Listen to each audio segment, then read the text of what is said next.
Hi everyone, I hope everyone's well. This is Raymond Wood at the Raymond's Wood podcast. We're coming from Wembley Stadium, the home of football in England, where Real Madrid are going to hopefully beat Borussia Dortmund in the Champions League final in a couple of weeks' time.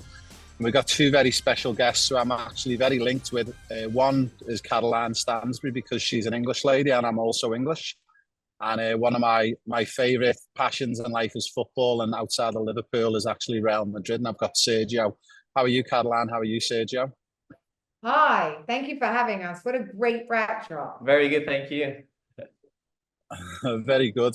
Now, we've got some questions from our followers and football fans. We work with athletes in Australia and also in the USA. The first question that we've got was, how did you guys first meet and what drew you to each other? I was living in California, actually, in Newport Beach, and Caroline was doing Women's empowerment. Yeah, talk, and someone invited me there. He was 24 years old. I was 24, Let's face it, he just thought there was a room full of women. So he just went to the talk. I don't think he understood why he was there. Yeah, I mean, it was just mainly for business. That's what they said to me. I was like, okay, I'm gonna go. And then ended up meeting her, and then, became friends, and the rest is kind of history. Amazing. Now, the next question we've got from some of our mums in Australia, and it's for Caroline.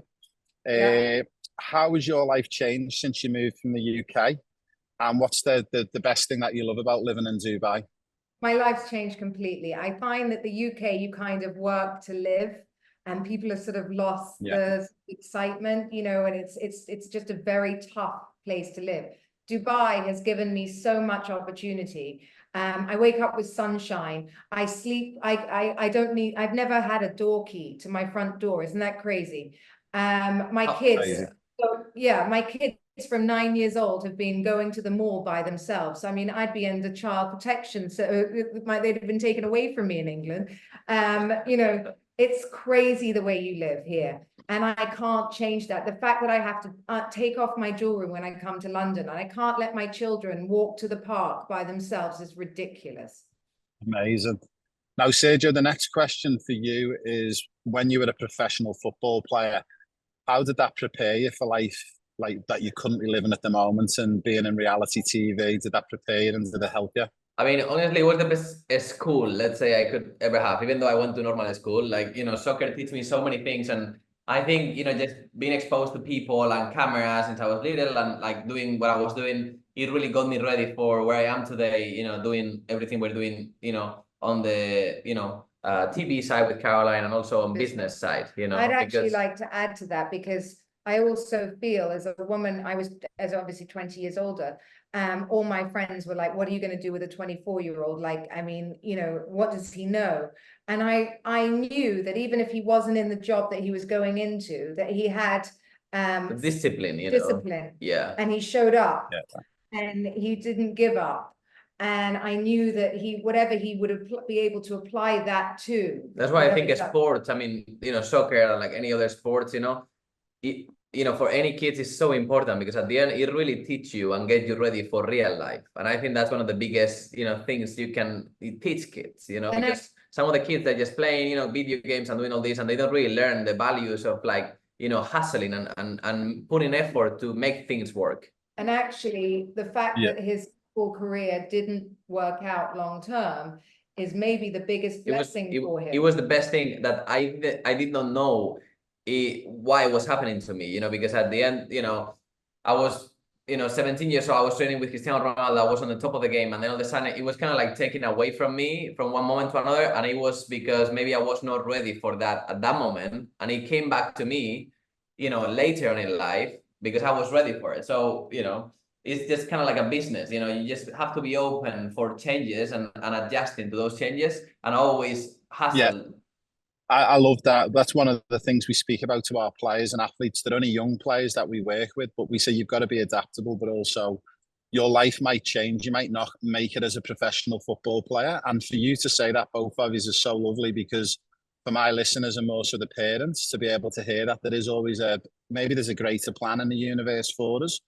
And it doesn't always have to be football. Now, moving on to that, we're going to fire one back to Caroline. And I love this question from one of our parents in Sydney in Australia. She said, what's the most rewarding part of your job currently, working in the job that you're doing and in a role, and why?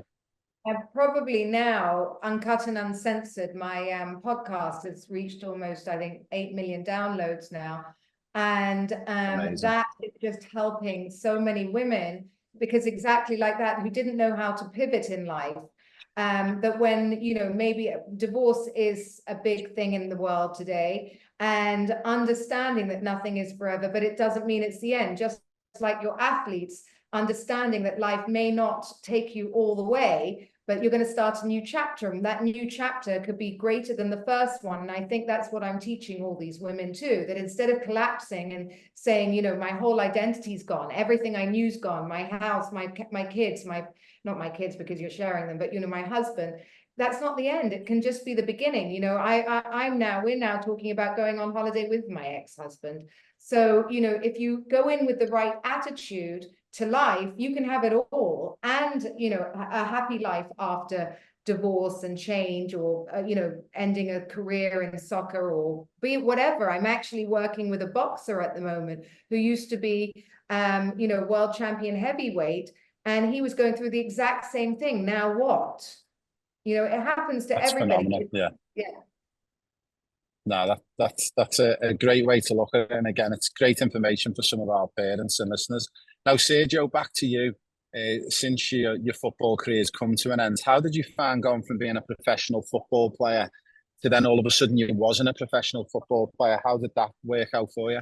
I mean, it was not an easy transition in the beginning, you know, because you get used to, you know, that, you know, fire inside you of like being on the field, having the people, you know, like screaming your name, and like kind of, you know, you get addicted to that, you know. So it was not easy, but then I think, you know, eventually it really, like, you know, the principles are the same, you know, so you need discipline, you know, you need the hustle, and I think I applied the same principles into the business side, and I think that really helped me to kind of get into it again, and get back the excitement, you know, and get back the, you know, that passion for the business. And then I think I found out my niche, and I think, you know, like I for example, personally, I would never be able to go back to soccer, you know, to focus on that, because I love the passion. I think when you lost the passion for something, you know, it's just not your thing.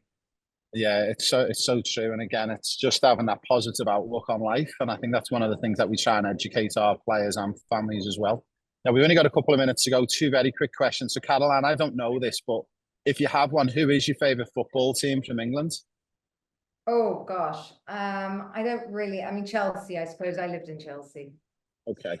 Now, obviously, we know, Sergio, yours is Real Madrid. Can we get a prediction from you, Sergio, for the Champions League final against Borussia Dortmund? Yeah, I think it's gonna be 2-1 for Real Madrid, I think.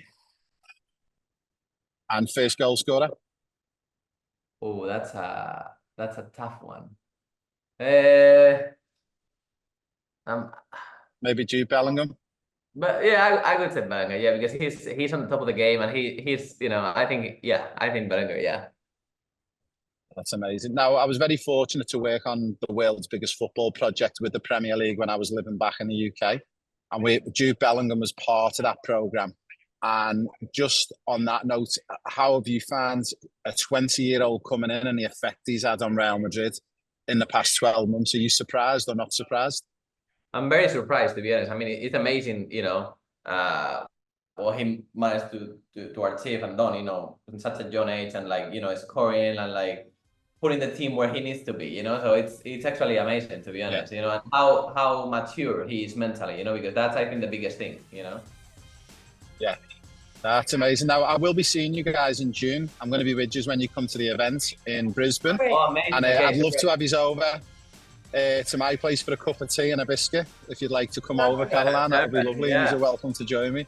Thank you so I look forward to seeing you in June in Brisbane, and I thank you very much for your time. So that's a big thank you for me and everyone at the Raymond Wood podcast, and a big thank you to Caroline and to Sergio. Hala Madrid, and the best of luck for the Champions League final. See you soon. See you. Thank you. Bye-bye.